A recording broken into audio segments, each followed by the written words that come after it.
ये कहानी राज की है, जो शहर का नामी और बेहद अमीर कारोबारी था। धन दौलत की उसके पास कोई कमी नहीं थी। उसकी पत्नी सिया बाहर से तो उसे बेहद चाहने वाली लगती थी, मगर हकीकत में उसका प्यार राज से नहीं बल्कि उसकी दौलत से था। सिया की नज़र सिर्फ प्रॉपर्टी पर थी और वो हर हाल में उस पर कब्जा चाहती थी। इसी लालच में उसने राज को रास्ते से हटाने का मन बना लिया। उसके दिमाग में कई ख्याल आए, कभी जहर देने का, कभी किसी हादसे का, लेकिन वो किसी भी हाल में पकड़ी जाना नहीं चाहती थी। उसे ऐसा तरीका चाहिए था जो बिल्कुल कुदरती दुर्घटना लगे। एक दिन सिया ने राज को बोट राइड पर चलने का सुझाव दिया। राज, जो अपनी पत्नी पर आंख मूंद कर भरोसा करता था, खुशी खुशी मान गया। उसे जरा भी अंदाजा नहीं था कि यह सैर सपाटा नहीं बल्कि उसकी जिंदगी का आखिरी सफर हो सकता है। दोनों आराम से नाव में बैठे घूम रहे थे। तभी नदी के बीचों बीच, जहां चारों तरफ सन्नाटा पसरा हुआ था, सिया ने अपनी चाल चली। उसने मुस्कुराते हुए कहा, अगर तुम मुझसे सच्चा प्यार करते हो तो पानी में कूद कर दिखाओ। राज ने पत्नी की खुशी के लिए बिना सोचे समझे नदी में छलांग लगा दी। सिया की सांसें थम सी गईं।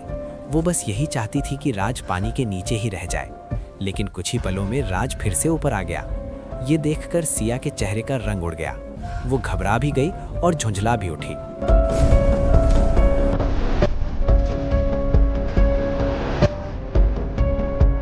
उसका प्लान नाकाम होता दिख रहा था।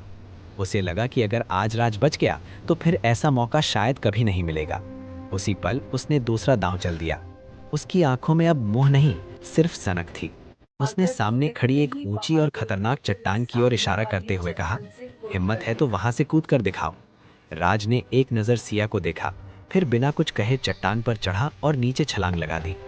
इस बार राज वापस नजर नहीं आया। नदी की सतह शांत हो गई। 1 मिनट बीता, फिर दूसरा, कोई हलचल नहीं। सिया ने चैन की सांस ली। उसके चेहरे पर अब संतोष और खुशी साफ झलक रही थी। उसे लगा राज की कहानी खत्म हो चुकी है और अब सारी दौलत उसकी हो गई है।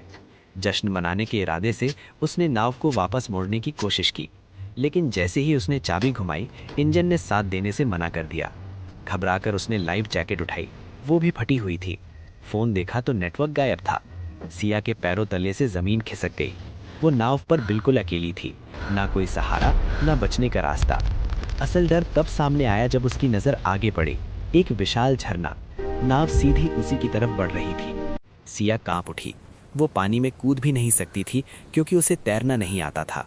आखिरकार हार मानकर वो नाव के अंदर बैठ गई और अपनी किस्मत भगवान के हवाले कर दी। कुछ ही देर बाद नाव झरने में जा गिरी और उसी के साथ सिया की भी मौत हो गई। उसका लालच ही उसकी तबाही बन गया। लेकिन कहानी यहीं खत्म नहीं होती। जब झरने के पास नजर दौड़ाई गई तो राज वहां बिल्कुल सुरक्षित, आराम से बैठा हुआ मिला।